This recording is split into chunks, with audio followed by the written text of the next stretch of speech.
Hi, I'm Bernadette Tacey with Alliance Defending Freedom, here with Christiana Holcomb of ADF, Mary Marshall, and Madison Kenyon. And we're going to talk a little bit about oral arguments today in Hecox v. Little, a case that's up at the Ninth Circuit. Christiana, can you tell us a little bit about the case and your reaction from oral arguments today? Yes. So today we heard oral arguments in Hecox v. Little, which is a case trying to protect Idaho's Fairness of Women's Sports Act. The law does a really simple thing. It ensures that if we have a sports team that's designated for women or girls, only biological girls compete on that team because that's the only way to ensure safety and fairness for women and girls. So we were really encouraged. The court asked tough questions of both sides, but ADF attorneys were able to express and make really clear that there's nothing in the Constitution that requires states to give special privileges to males who identify as female, and it really does protect fairness and safety for women to ensure that only biological females compete in the girls category. Mary and Madison, how did you two hear about this law?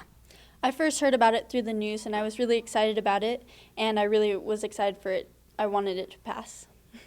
I was taking a speech class at the time, and the prompt for the speech we were working on was that we had to find a bill that we wanted to be passed. So I came across the Fairness of Women's Sports Act and read it and did some research and decided that that was the bill I wanted to do my research on, or my speech on, and one thing led to another, and that's how I found out about it.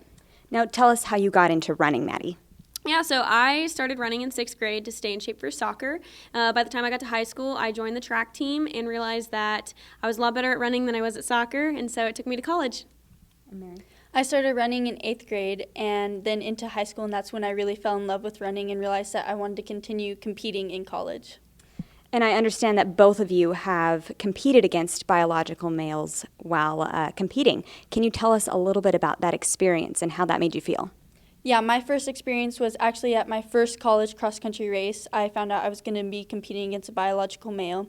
Going into it, I wasn't sure what to expect, but after the race, this athlete did beat me, and it was very disheartening, and it was very discouraging to also see this athlete beat some of my teammates who train hard every day, and I really look up to.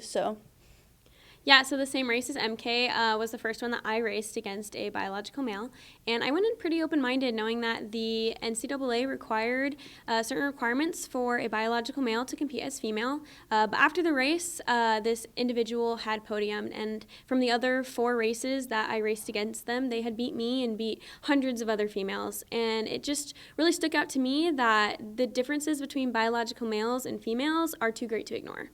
Maddie, do you feel supported by your teammates? I do. I think most of my teammates support me and agree that this isn't fair. Christiana, I understand that in addition to Idaho's legislation, there's been a lot of other pieces of legislation introduced across the country. Can you tell us about those? And in addition to that, can you tell us how this case might affect those? Yes, well, nearly 30 states have introduced similar bills, Save Women's Sports bills across the country, which is really encouraging. Lawmakers are recognizing that girls in Idaho and Connecticut and other states are losing out on podium spots, championship titles, and potentially even scholarship opportunities. And they want to ensure that that doesn't happen in their state. So it's been really encouraging. Idaho is the first one, a forerunner, and so we do hope that a win protecting Idaho's Fairness of Women's Sports Act will set a solid precedent protecting these other state laws as well. And one last question for the two of you. What message do you have for other female athletes that might be in a similar position? I just want to empower women and girls out there to stand up for what they believe in and just know that we're fighting for you and that we have your back, and don't be discouraged or afraid to stand up for what you believe in. Yeah, along the same lines, if you agree with us and you're a female athlete, let the NCAA know you want fair competition. Let your state sport legislators know that you want fair competition and fight for it.